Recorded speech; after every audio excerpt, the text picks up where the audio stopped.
বিমানবন্দর সড়ক থেকে শুরু করে গুলশানে খালেদা জিয়ার বাসভবন ফিরোজা পর্যন্ত বিভিন্ন পয়েন্টে সহকর্মীরা রয়েছেন এবং খালেদা জিয়ার যে গাড়িবহর সেই গাড়িবহরের সাথে আছেন সহকর্মী সাইফুদ্দিন রবিন। একেবারে সকাল থেকেই রবিন আপনি আমাদেরকে খালেদা জিয়ার আগমনের আগ থেকেই জানাচ্ছিলেন এবং বেশ কিছু ইতিহাস বিস্তারিত আপনার মাধ্যমে দর্শকরাও জেনেছে, জানবার সুযোগ হয়েছে। এই মুহূর্তে গাড়িবহর কোথায় অবস্থান করছে? খুব সম্ভবত শেষ খবর পাওয়া পর্যন্ত আর্মি স্টেডিয়ামের কাছাকাছি ছিল গাড়ি ভরা। তারপরও আপনি যেহেতু আছেন একটু জানাবেন।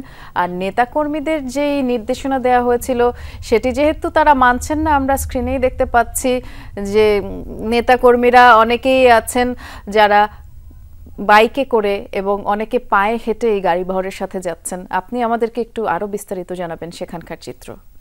একদম তাই বৃষ্টি, আপনি যেমনটি বলছেন যে নির্দেশনা ছিল কেউ পায়ে হেঁটে গাড়ির সঙ্গে যাবে না, মোটরসাইকেল নিয়েও নয়, কেবলমাত্র ফুটপাথে উপর দাঁড়িয়ে বিএনপি চেয়ারপারসন বেগম খালেদা জিয়ার এই দেশে ফেরায় তাকে অভ্যর্থনা জানাবেন।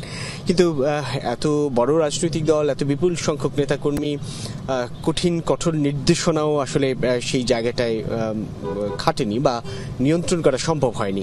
দেখতে পাচ্ছেন পথে নামা সেই মোটরসাইকেল বহর দলীয় পতাকা পেঁচিয়ে নিজেদের হাতে এবং পিঠে জড়িয়ে তারা আসলে বিএনপি চেয়ারপারসনের গাড়ি বহরের সঙ্গে ছুটছেন। আর্মি স্টেডিয়ামই আসলে অতিক্রম করছে বিএনপি চেয়ারপারসন বেগম খালেদা জিয়া, যিনি বেলা 11টার পর বলা চলে 11:30 থেকে 11:30 নাগাদ আসলে বিমানবন্দর থেকে রওনা হয়েছিলেন।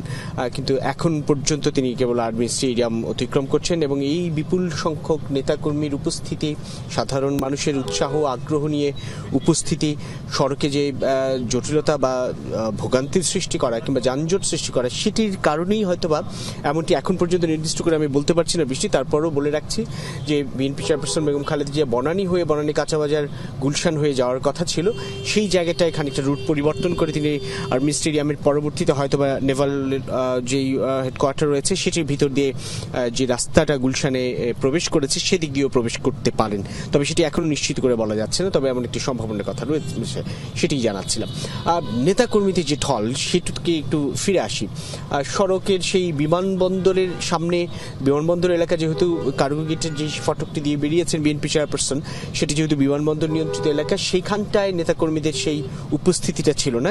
মূল সড়কে আসতে না আসতেই গাড়িবহর সেই বিপুল সংখ্যক নেতাকর্মীর ভিড়ের মধ্যে, জটলার মধ্যে পড়ে যায় এবং এত বিপুল সংখ্যক বা উৎসাহ আগ্রহ নিয়ে অপেক্ষায় থাকা সাধারণ, তারা বিএনপি চেয়ারপারসন বেগম খালেদা জিয়াকে উষ্ণ অভিবাদনে, অভ্যর্থনায়, কেউ কেউ হাতে ফুলের তোড়া নিয়েও এসেছিলেন, দিতে পারেননি কিন্তু সেই অভিব্যক্তিটা প্রকাশ করেছেন।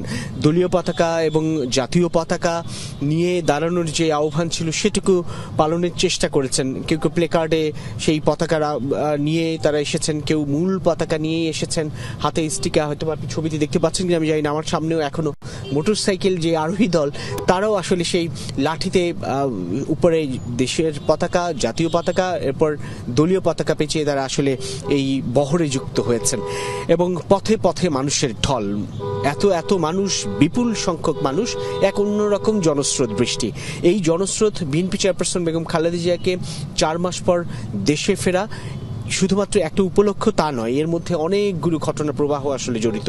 যেমন দীর্ঘদিন বিদেশে উন্নত চিকিৎসার দাবি উপেক্ষিত হওয়া, তারপর বিদেশে চিকিৎসার জন্য যাওয়া, একটা মাইনাস রাজনীতির শঙ্কা, সেখান থেকেও বিএনপি চেয়ারপারসন বেগম খালেদা জিয়া কেবলমাত্র 4 মাস পরিবার এবং চিকিৎসকদের তত্ত্বাবধানে চিকিৎসা নিয়ে আবার দেশে ফেরা, এই যে উৎসাহটা দেওয়া, এই যে আগ্রহী জনগণকে আরেকটু বাড়তি প্রণোদনাও বলা চলে বিএনপি চেয়ারপারসন এই দেশে ফেরাটা দিয়েছে, যে আগামীর রাজনীতি, আগামী তাদের যে চলমান গণতন্ত্রের জন্য কিংবা সুষ্ঠু নির্বাচনের দাবিতে, দ্রুত নির্বাচনের দাবিতে তাদের যে চলমান আন্দোলন বলা চলে এক প্রকার, অর্থাৎ অব্যাহতভাবে দাবি উত্থাপন করা, সেই দাবিতে আরও একটু জোয়ার সৃষ্টি করবে বিএনপি চেয়ারপারসন বেগম খালেদা জিয়ার দেশে ফেরা এবং দেশে সশরীরে উপস্থিতি। যেটুকু বলতে হয় যে 7 জানুয়ারি লন্ডনের উদ্দেশ্যে কাতার আমিরের রয়্যাল এয়ার অ্যাম্বুলেন্স সেক্রেটারি তিনি রওনা হন। 8 জানুয়ারি লন্ডনে পৌঁছেন, হিথ্রো বিমানবন্দর থেকে সরাসরি দ্য লন্ডন ক্লিনিকে, সেখানে বিশেষজ্ঞ চিকিৎসক প্রফেসর প্যাট্রিক ক্যানেডি এবং প্রফেসর জেনিফার ক্রসের তত্ত্বাবধানে যে মেডিকেল বোর্ড লন্ডনের, সেইটির অধীনে তিনি চিকিৎসাধীন ছিলেন এবং প্রায় 17 দিন তিনি হাসপাতালে নানান পরীক্ষা নিরীক্ষা এবং চিকিৎসা কার্যক্রমের মধ্যে দিয়ে গিয়েছেন। বারবার উল্লেখ করছি, heart, liver cirrhosis, arthritis, diabetes সঙ্গে বয়স, অর্থাৎ 80 বছর পেরোনো প্রবীণ এই রাজনীতিবিদের এই বয়সটাও নিশ্চয়ই একটা চিকিৎসার কারণ হয়ে গিয়েছে। সেই জায়গাগুলো থেকে এই চিকিৎসকদের তত্ত্বাবধানে তিনি 17 দিন চিকিৎসা নিয়ে পরবর্তীতে তারেক রহমানের বাসায়, ছেলের বাসায় ছিলেন এবং সেখান থেকে তাও অব্যাহতভাবে বিশেষজ্ঞ মেডিকেল বোর্ডের তত্ত্বাবধানে পরবর্তীতে চিকিৎসা শেষ করে আজকে দেশে ফিরলেন এবং এই দেশে ফিরে গিয়ে এই বিপুল স্রোত ঠেলে তাকে এগিয়ে যেতে হচ্ছে গুলশানে বাসভবন ফিরোজার উদ্দেশ্যে। পথে পথে বিস্তৃত এলাকা জুড়ে আসলে নেতাকর্মীদের এই উপস্থিতি।